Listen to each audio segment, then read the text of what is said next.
Ora bem, boa tarde. Vamos ao rescaldo da jornada 16 da Liga Bwin.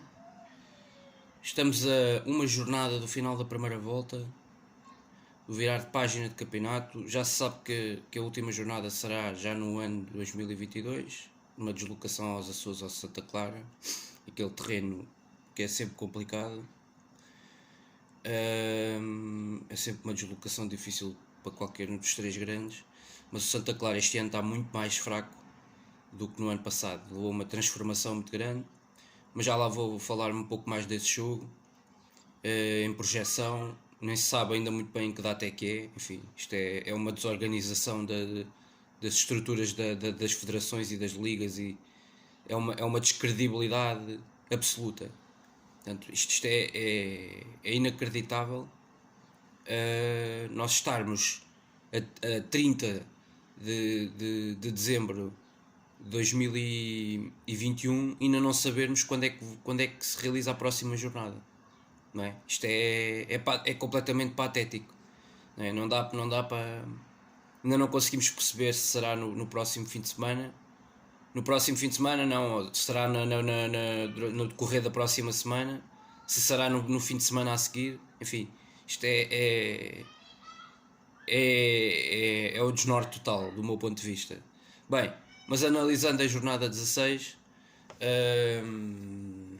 mais um horário fabuloso, 21 horas. Bem, estes horários da Liga Portuguesa, da Liga Portugal, é só para rir.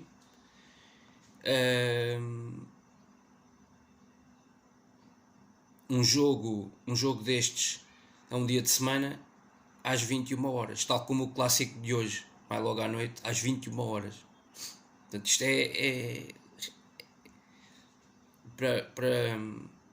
para pessoas que têm de fazer a viagem, que vão, por exemplo, apoiar o Benfica e que fazem a viagem de Lisboa para o Porto, o jogo lá acaba às 11 horas e ainda têm de fazer a viagem para baixo.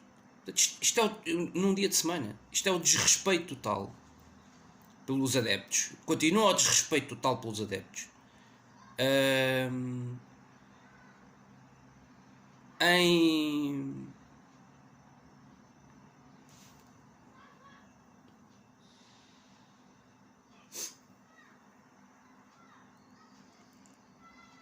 o desrespeito total pelos adeptos.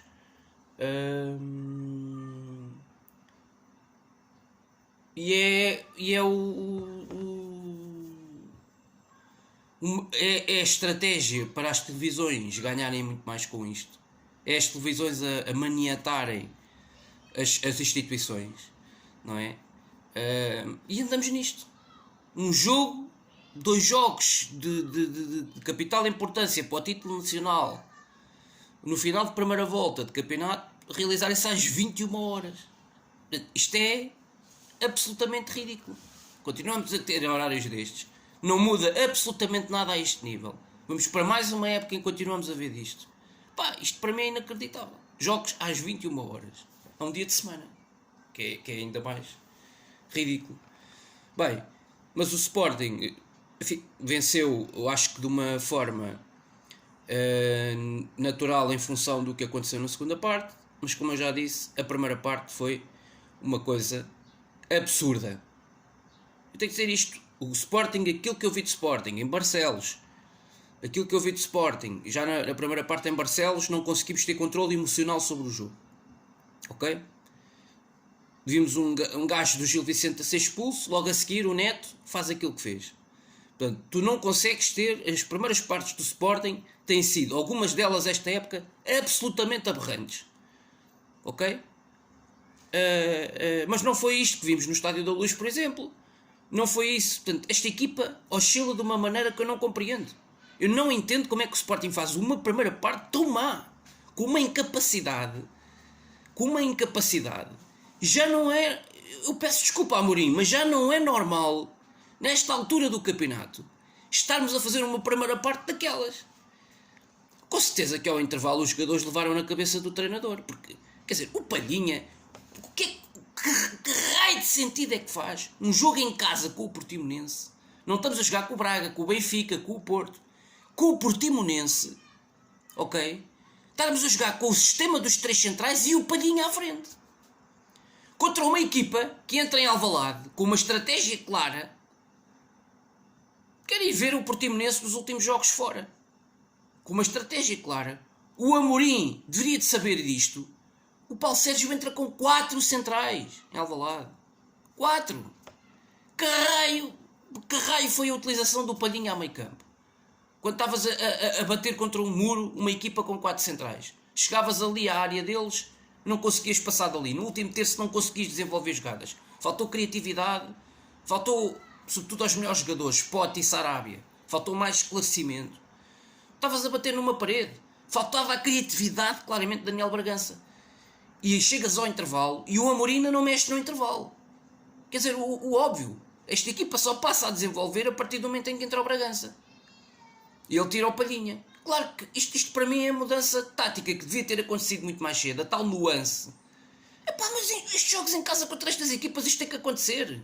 Desde o início. Porque senão andamos a bater contra paredes. Já com o Marítimo em casa foi assim. E é quando o Bragança entra sempre que começas a desbloquear os jogos. E tu ganhas o jogo com o Marítimo em casa outra vez já com o Bragança em campo. É óbvio, é lógico. Eu não percebo o que é que este treinador... Mete um Ugarte ou mete um Palhinha, que são jogadores mais posicionais, mais características defensivas, a jogar contra estas equipas em casa, no meio campo, com um meio campo a 2 e com uma linha de 3 defesas atrás, quando a equipa está sempre equilibrada. Eu não entendo, eu não compreendo, peço desculpa. Não consigo compreender isto. E portanto há aqui coisas que eu não entendo com o Ruben Amorim. Quer dizer, estás a jogar em casa, tens que pôr, parece que há uma obrigação, tens que pôr o Palhinha. Alguma coisa que venha no contrato do jogador a dizer Palhinha tem que ser sempre titular. Não tem. Neste momento em jogos em casa contra equipas que jogam com o bloco baixo, tu tens que... E o Portimonense saiu 2 vezes em transição em Alvalade e não fez mais nada. E depois marcou um gol a acabar o jogo num lance de bola parada. O Portimonense não fez mais nada. 0. O Portimonense não chegou à área não chegava ao meio campo do Sporting. Não faz sentido. Estás a jogar com um 6 declarado como a Palhinha. Um jogador que é talhado e está feito para jogos com o Braga, com o Benfica, com o Porto, aí sim, em que tu tens de ter equilíbrio no meio campo. Ou o Ugarte. Agora, contra equipas que vêm a Alvalade jogar com o bloco baixo, tu tens de colocar um criativo no meio campo. A jogar ali ao lado do Mateus Nunes, que já é um jogador que tem muita recuperação de bola. Portanto, pá, isto a primeira parte foi de uma incapacidade. O Paulo Sérgio parecia um treinador extraordinário, os jogadores do Portimonense pareciam jogadores do Manchester City ou do Liverpool ou do Bayern, a defender, cortavam as bolas todas. Faltou-te uma intensidade, uma coisa absurda. Reparem a diferença da primeira parte do Paulinho para a segunda parte do Paulinho. Quer dizer, é inacreditável. Paulinho andou-se a desgastar a primeira parte toda. Porquê? Porque andavas com o Palhinha no meio campo, em vez de teres logo um jogador como o Bragança. E portanto tu andas, e a meu ver falta um jogador, uma opção com as características do Daniel Bragança na zona do meio campo. Falta mais um criativo na zona central do meio campo, na minha opinião. Porque depois só tens o Ugarte e o Palhinha, que são 2 médios claramente cariz mais defensivo. Portanto, do meu ponto de vista, para complementar ali com o Mateus Nunes e o Bragança, falta ali mais um médio mais criativo no meio campo da equipa. Eu acho que nesta equipa falta para a segunda volta, agora no mercado de janeiro, eu ia buscar 2 ou 3 reforços que eu considero que são cirúrgicos e que nós precisamos para a segunda volta. Há aqui alguns jogadores que estão desgastados, estão cansados. O Mateus Nunes anda a fazer muitos jogos há muito tempo. Acho que esta equipa precisa de sangue novo ali, de gente com características diferentes, para ele poder fazer uma gestão melhor dos recursos. Eu acho que é um bocado por aí. Agora, a segunda parte não. A segunda parte muda tudo completamente. É evidente que a expulsão do jogador do Portimonense, um dos mais experientes, o Pedro Sá, contribuiu muito. Vamos ser claros. Eu até vos digo mais. Eu tenho muitas dúvidas que não fosse aquela expulsão se o Sporting ganharia este jogo. Porque estrategicamente o jogo foi muito bem preparado pelo Portimonense. Este Portimonense joga bom futebol fora de casa, sem dúvida. Mas em casa, por exemplo, não jogam absolutamente nada. Quando têm que assumir o jogo e têm que fazer um jogo mais posicional em casa, perante grande parte dos adversários da Liga, como se viu com o Futebol Clube do Porto, esta equipa vai completamente abaixo e não tem ideias. Quando joga fora em transições rápidas e a explorar os contra-ataques, é uma equipa extremamente venenosa e perigosa. Porque depois tem jogadores muito fortes fisicamente nos duelos individuais, e tem um jogador que é um iluminado no corredor central, é um Illuminati da técnica, da genialidade do passe, que é o Nakajima. E portanto, quando tens um jogador destes, como o ano passado na frente de ataque tinha um Beto, fazem a diferença porque são jogadores muito bons. São jogadores muito bons. Um é muito bom, um era muito bom a finalizar, como era o ano passado, como se viu, e a equipa ganhava uma data de jogos com golos do homem. E este ano tem um gajo que regressa e que é um prodígio a jogar a bola. Este gajo é um prodígio a jogar a bola. Para mim foi o melhor jogador do Portimonense ontem, de longe, Nakajima. E portanto, quando tens jogadores destes, e depois tens jogadores muito fortes fisicamente, muito fortes nos duelos, criar desequilíbrios com facilidade. E ontem nem sequer jogaram dois dos melhores jogadores da equipa esta época, na minha opinião, que são o Ailton Boa Morte, que é um extremo com uma capacidade e que tem feito muitos gols esta temporada, e o médio esquerdo, o médio centro de esquerda, o Lucas Fernandes, brasileiro. Do meu ponto de vista, tecnicamente é dos melhores jogadores deste Portimonense. E portanto, ontem nem sequer jogou, e também não jogou o lateral direito titular habitualmente, o Fat Mufi, que eu acho que também é um lateral muito rápido e com boas características. Portanto, acho que até não jogaram dois ou três jogadores que eu acho que eram importantes, provavelmente para as ideias do Paulo Sérgio, e na cabeça do treinador do Portimonense. Mas mesmo assim a equipa veio com uma estratégia clara, montou-se cá atrás, fechou mais os espaços cá atrás no último terço, onde o Sporting tem sido mais criativo nos últimos tempos. Fechou-se bastante bem, com uma boa estratégia, e depois a explorar 2, 3 transições durante o jogo. Uma ia dando gol, que é um gesto técnico, é um lance individual do Nakajima, que ia dando um grande gol, não fosse uma defesa exuberante do Adan. E a outra é um contra-ataque, acaba por ser o Mateus Reis a meter a bola dentro da baliza, mas era algo que já se estava a adivinhar, em função da inércia da inércia defensiva. Quer dizer, o Sporting foi dos piores jogos em casa que teve defensivamente este ano. Há muito tempo não se via um jogo tão, do meu ponto de vista, tão mal preparado defensivamente. O Mateus Reis teve muitas dificuldades na primeira parte, faz uma grande segunda parte, mas a primeira parte defensivamente muitas dificuldades, muitas lacunas que foram visíveis. E eu ontem mais uma vez comprovou, eu prefiro o Mateus Reis ao lateral esquerdo do que a central pelo lado esquerdo, na minha opinião. E agora é evidente que ele tem jogado, apesar de tudo, eu acho que o Fedal dá mais segurança defensiva. Depois é capaz de não dar a solução ofensiva que pode dar o Mateus Reis, sobretudo em jogos destes contra equipas mais fechadas. Isso se calhar o Fedal não dá. Mas o Fedal é globalmente, defensivamente, é mais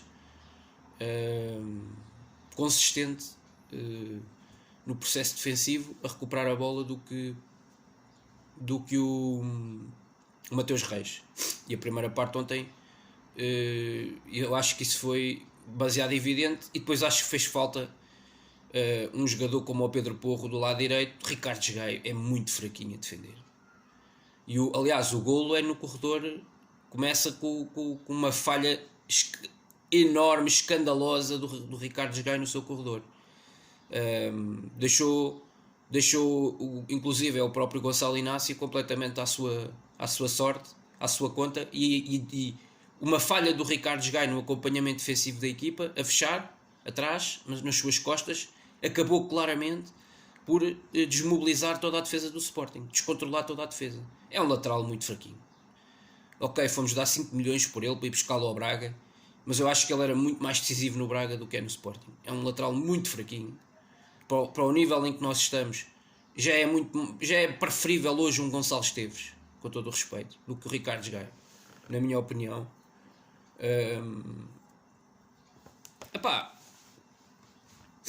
Mas dizer que pronto, o Sporting que entrou nesta partida com algumas alterações, também o Sporting está com algumas baixas com Covid e por outras razões, Ahm, o,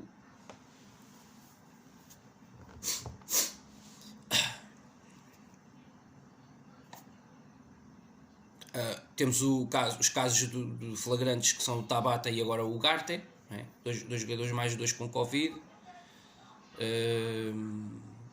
Temos o Fedal ainda lesionado, o Neto também castigado, enfim, temos aqui uma série de baixas. O Tiago Tomás e o Vinagre recuperaram agora, mas também já há muito tempo, o Vinagre já há muito tempo não jogava, o Giovane também continua lesionado. Portanto, isto é uma equipa neste momento é um plantel com bastantes baixas. Mas a realidade, e eu acho que está a faltar extremos à equipa de Sporting, a verdade é essa, não temos Giovane nem o Tabata, e eu acho que isso sente-se nas opções. Ok, metemos ontem o Jenny Catamo, e eu também queria dar uma palavra para a estreia de mais um miúdo, com o Ruben Amorim, é impressionante. Isto é a academia de Alcochete, novamente no seu expoente máximo, a utilização de miúdos. Já tinham sido lançado o Nazinho, já o ano passado o Essugo no meio campo, agora é o Jenny Catamo, que já acho que no tempo do Kaiser teve quase para ser lançado também, que é um miúdo com bastante talento, moçambicano, um miúdo que já tinha dado nas vistas, quer na equipa B, quer na equipa de sub-23, do meu ponto de vista. Já se tinha visto características muito boas dele. É um jogador, eu acho que em características é muito parecido com o Lloyd Augusto, um jogador que entretanto saiu do Sporting, mas este é um produto com muito interessante, um talento do meu ponto de vista, mais um do futebol africano, que chega ao Sporting e que eu tenho muita curiosidade para ver como é que vai ser a sua evolução. Já teve aqui uns bons minutos na equipa A, tal como o Nazinho, e acho que isso é importante, sendo que eu acho que até que o Nazinho já está numa outra fase de preparação diferente do Jenny Catamo, mais ambientado e mais adaptado para uma equipa A. E o Jenny Catamo tem sido mais opção agora, também em função muito em função das ausências, e provavelmente nos Açores vamos voltar a ter Jenny Catamo nas opções, se isto continuarmos a ter, e como vamos provavelmente ter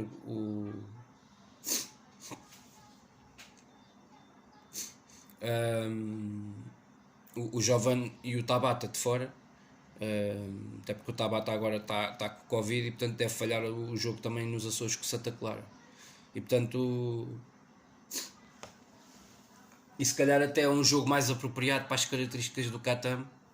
É um jogo onde vamos ter espaço nas costas da defesa de Santa Clara, e ele é um jogador muito rápido, tecnicamente é forte no 1 contra 1, e pode ser um jogo bom para as características do meu ponto de vista desse jogador.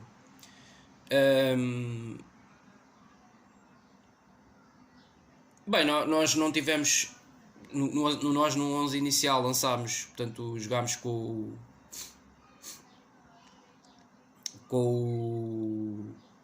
o Adam na baliza, depois jogámos com o trio de centrais habitual em função das ausências quer do Neto quer do Fedal.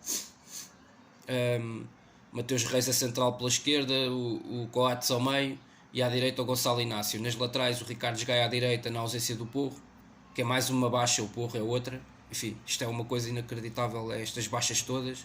À esquerda tivemos a adaptação do Nuno Santos, que eu acho que também foi talvez o terceiro melhor jogador do Sporting no jogo, sobretudo pela segunda parte.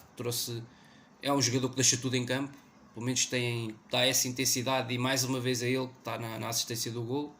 Há 3 jogos consecutivos que o Nuno Santos acaba por ser decisivo, ou com assistências ou com golos.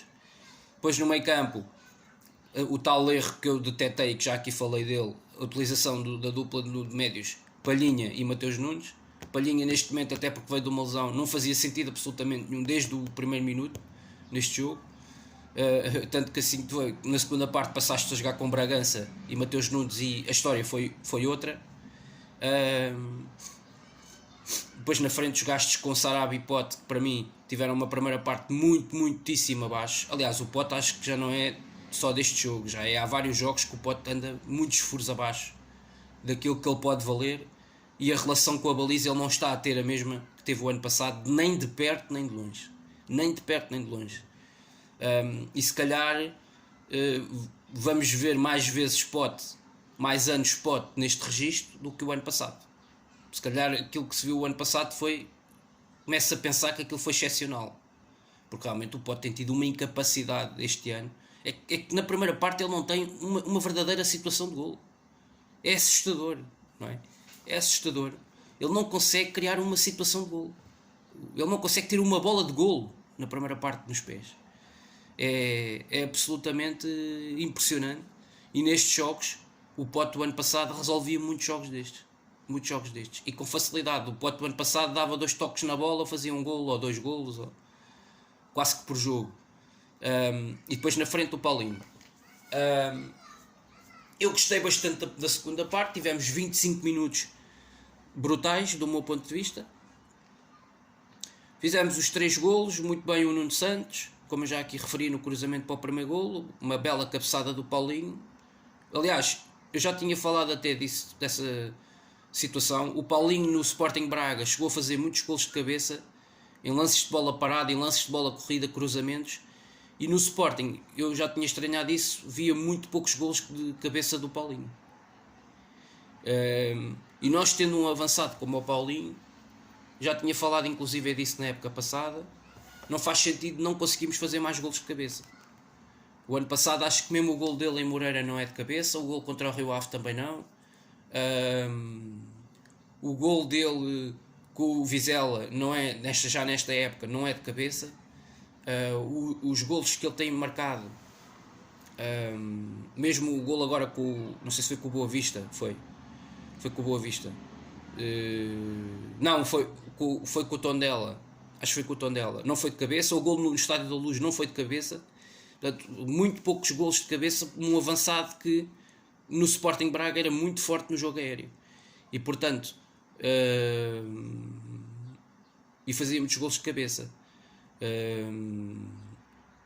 Inclusive todos se lembrarão, devem-se lembrar daquela temporada com o Ruben Amorim no Braga, que ele inclusive no Dragão faz aquele gol que dá a vitória ao Braga no Dragão de cabeça. Mas é um pouco por aí. Acho que muito bem o Paulinho na segunda parte, um pouco mais. O que é que aconteceu na segunda parte? O Paulinho aproximou-se muito mais de zonas de zonas ofensivas, próximas da área adversária, e com isso criou muito mais dificuldades, criou muito mais moça, passou a criar muito mais moça na defesa do Portimonense, e para isso também concorreu, como é evidente, a entrada de Daniel Bragança ali no corredor central. Deu uma criatividade e um critério com bola completamente diferente do Palhinha. Deu uma chegada à área muito mais objetiva e que foi empurrando cada vez mais a defesa do Portimonense lá para trás. Tanto que o segundo golo é um segundo golo que já surge com o Portimonense ainda com mais elementos dentro da área defensivos do que o Sporting ofensivos, mas já se via 2 jogadores ou 3 do Sporting com a chegada à área, o Bragança, o Pote, e apareceu o Paulinho, e isto fez a diferença. Ou seja, a intenção da equipa na segunda parte, mais agressividade, mais intensidade de jogo, trocas mais dinâmicas, circulação de bola mais rápida, e os golos surgiram de uma forma natural neste processo. A equipa colocou o dobro, o triplo da intensidade no jogo. O que eu não compreendo é porque é que não fazem isto desde o início do jogo. Para mim é um mistério. Porque depois fazem 25 minutos que quer o Portimonense a jogar com 11, quer o Portimonense a jogar com 10, empurram o Portimonense lá para trás e o Portimonense deixa de ter capacidade inclusive para contra-atacar. Na primeira parte estavam a ter demasiada liberdade.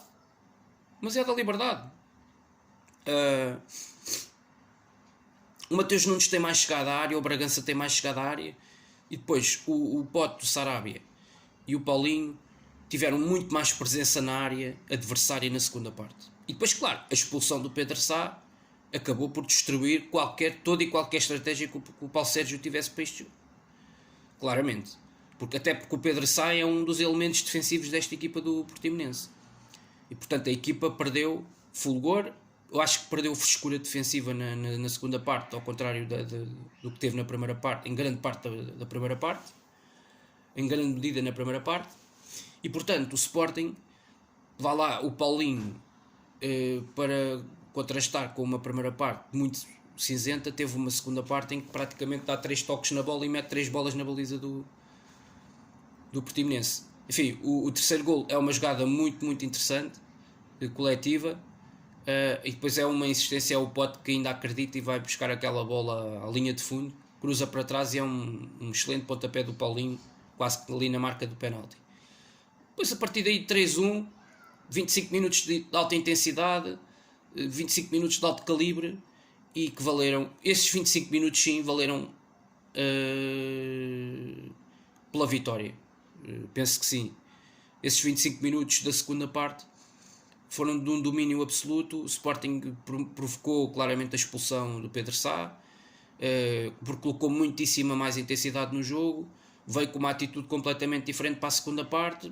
Acredito que os jogadores devem ter levado umas boas pancadas no balneário ao intervalo, no bom sentido, umas boas pancadas no bom sentido, no sentido mais até motivacional, e a equipa reagiu muitíssimo bem. Um jogo que estava extremamente difícil, a expulsão simplificou, mas este jogo fez-me lembrar um bocadinho o jogo do Porto com o Vitória em casa. O jogo estava extremamente complicado, mas depois, quando acontece a expulsão do Mumin, o jogo torna-se muito fácil para o Futebol Clube Porto. E este jogo com o Sporting com o Portimonense foi um bocadinho um jogo parecido com esse, do meu ponto de vista. Mas o Sporting e o Porto a terem adversários que já colocaram outro tipo de desafios e de dificuldades, a jogarem mesmo no seu terreno, e com as suas melhores equipas tiveram muitíssimas dificuldades. Esta é a realidade, porque os adversários têm estratégias diferentes, e este Portimonense tem feito um bom campeonato, na linha até do que tem feito o Vitória, o Estoril e até o Gil Vicente. Já se sabia que o jogo ia ser complicado. Estes dois jogos de Sporting em Barcelos e em casa com o Portimonense iam ser difíceis, porque estas equipas estão a fazer, sem dúvida alguma, um bom campeonato. Portanto, e por isso, do meu ponto de vista, eram mais do que expectáveis estas dificuldades.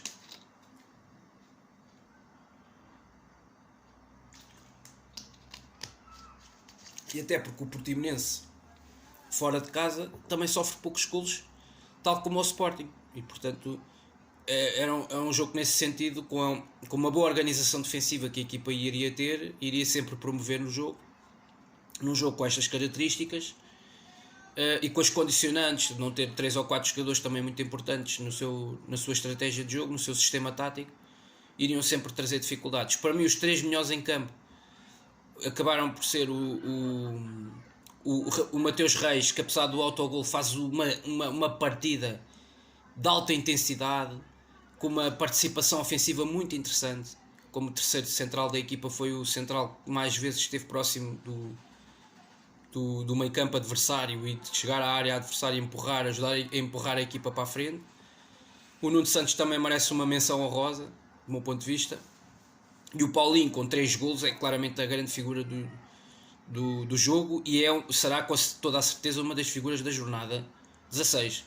Seguramente estará tenho dúvidas com um avançado nas jornadas que faltem, nos jogos que faltem da jornada, faça 3 golos nesta jornada. Portanto, acho que Paulinho vai seguramente estar no 11 da jornada, em qualquer tipo de streaming desportivo, de site desportivo. É indiscutível que Paulinho figurará em qualquer aplicação, figurará no 11 da jornada 16 da Liga Bwin. Grande segunda parte, com 3 golos, que deu para tudo. E depois o Nakajima do lado do Portimonense fez um grande jogo. Cada vez que a equipa teve ações com bola ofensivas em transição, houve sempre a magia e a qualidade, a capacidade com bola do Nakajima, conseguiu sempre disposicionar e deixar a defesa do Sporting claramente em sobressalto, porque é um jogador completamente à parte, do ponto de vista técnico, do ponto de vista da condução com bola, e portanto acho que foi um pouco por aí. Dito isto, vamos rapidamente aqui fazendo, até porque já estamos com meia hora de vídeo de rescaldo. Basicamente eu já disse aquilo que era, resumidamente, foi o essencial deste jogo. Uma boa vitória, no entanto. O destaque também para o Lucas Pocinholo, que faz um grande golo ao minuto 92, mesmo que o jogo a acabar, um lance de bola parada, bem estudado por parte do Portimonense, aqueles, fez lembrar aqueles lances de laboratório. Muitas vezes os treinadores gostam muito de trabalhar nos treinos. E indiscutivelmente que acaba por ser um grande golo, um gesto técnico fantástico do central, que já tinha marcado no Estádio da Luz de cabeça e tinha dado os 3 pontos ao Portimonense na Luz, na casa de um outro grande. Portanto é um central muito, muito interessante, este Lucas Pocinholo. Aliás, eu acho que ele e o William Rocha são centrais que fazem parte desta equipa do Portimonense, que são muito, muito bons, do meu ponto de vista, em quase todos os capítulos do jogo, em todos os itens. E é um jogador que tem de facto uma capacidade muito interessante. Dito isto, vitória justa, vitória difícil, uma primeira parte muito, muito sombria do Sporting. Resumidamente dizendo isto, fazendo um resumo, olhando em retrospectiva para este jogo, uma primeira parte muito fraquinha do Sporting, com uma incapacidade ofensiva gritante. Uma segunda parte em que, com uma alteração absolutamente decisiva, retirada de um médio defensivo de características de 6, puro, o João Palhinha, a entrada de um criativo como o Daniel Bragança, desequilibrou completamente o meio campo, colocou claramente o meio campo do Portimonense em desassossego, desequilibrou completamente as coisas, não é?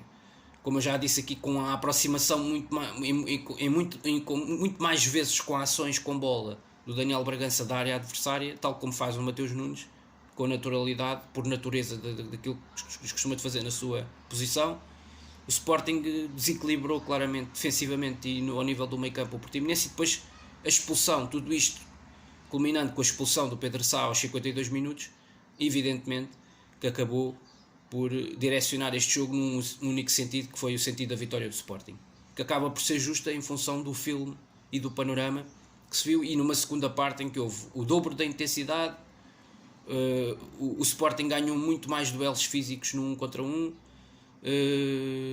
teve muito mais critério no capítulo do passe, a descobrir linhas, a descobrir muitas vezes lances em profundidade, aproveitando o facto de estar em superioridade numérica. Nem sempre o Portimonense conseguiu cobrir da melhor forma espaços, e a segunda parte resume-se um pouco por isto. E depois a eficácia e a capacidade oportuna de ponta de lança que o Paulinho teve, de matador dentro da área, coisa que ainda não tínhamos visto esta temporada, ou melhor, ainda não tínhamos visto com a camisola do Sporting esta capacidade do Paulinho de eficácia em 3 lances fazer 3 golos. Dito isto, uma vitória justa. Próxima jornada, aqui rapidamente, vamos jogar aos Açores, Santa Clara, é a viragem do campeonato, última jornada da primeira volta.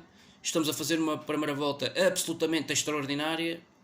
Estamos a falar só em 16 jornadas, 14 vitórias e 2 empates, 44 pontos, 30 golos marcados. E estamos fortíssimos, somos um fortíssimo candidato ao título.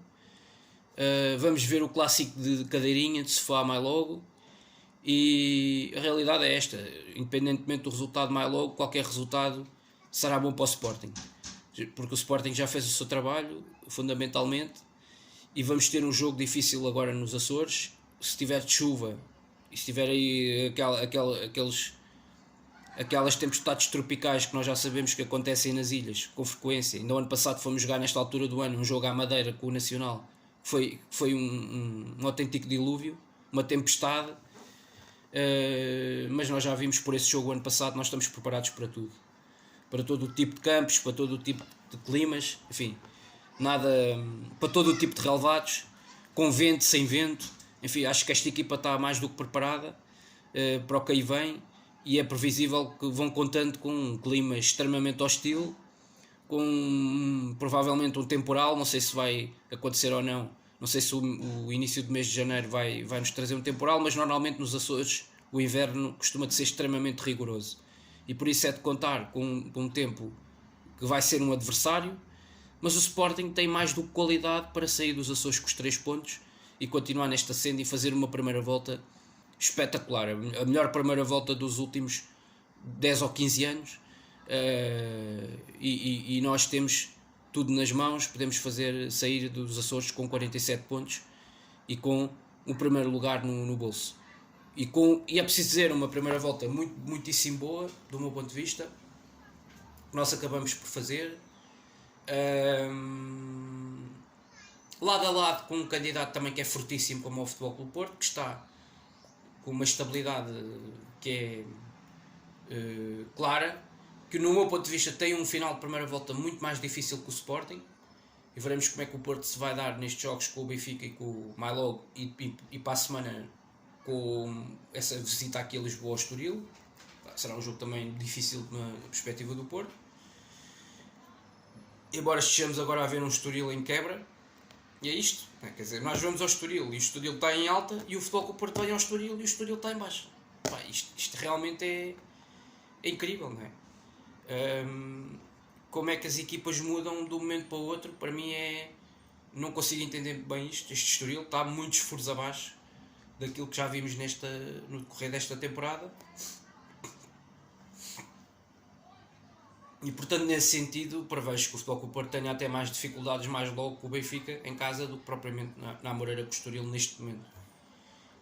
Mas para nós o jogo será difícil, porque nós já sabemos o que é que a casa gasta nos Açores com o Santa Clara. O Santa Clara não tem feito uma boa temporada, longe disso, levou uma goleada em casa do Benfica, o Porto também venceu lá facilmente, desbloqueou completamente o jogo na segunda parte.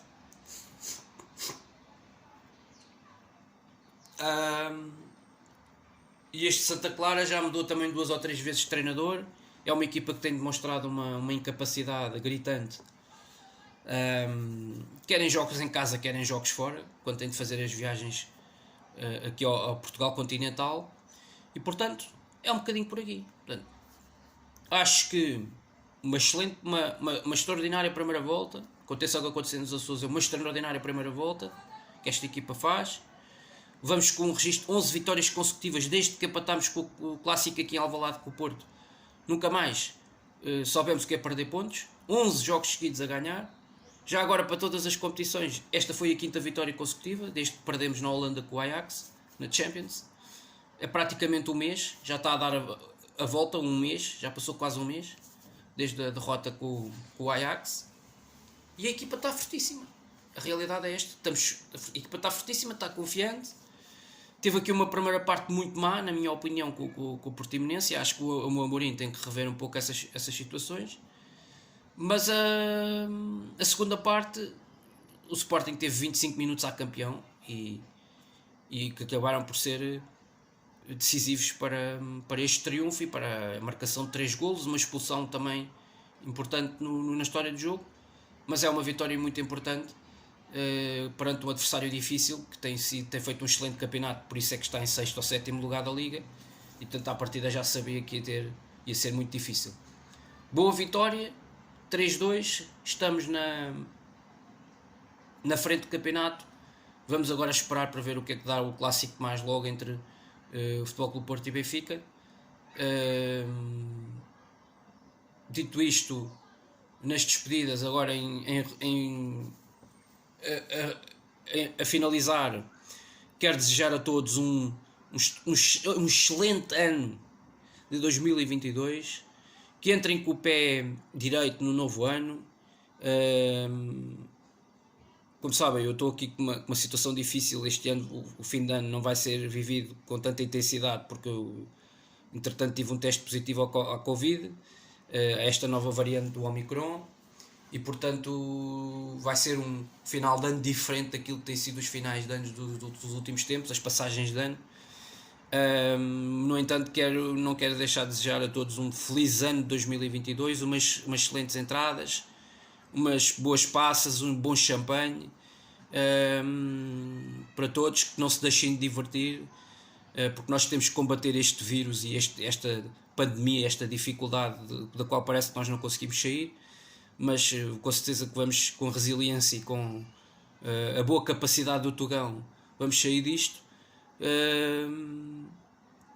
E desejar saudações leoninas a todos, um bom ano de 2022, porque já não falamos entretanto antes disso, só volto a falar aqui depois do jogo com o Santa Clara nos Açores, na próxima jornada.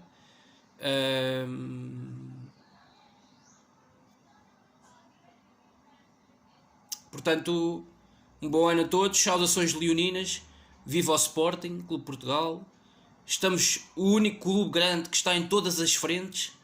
Taça da Liga, ganhou Supertaça, Taça de Portugal, Liga dos Campeões, oitavos de final e na liderança do campeonato ao fim da primeira volta. Grande temporada, mais uma que se perspectiva. Diria também ali mais um reforço ou dois agora no mercado de janeiro seriam bem-vindos. Veremos o que é que vai na cabeça dos dirigentes do Sporting, mas é isso. Portanto, boa ano a todos, salve e boas festas.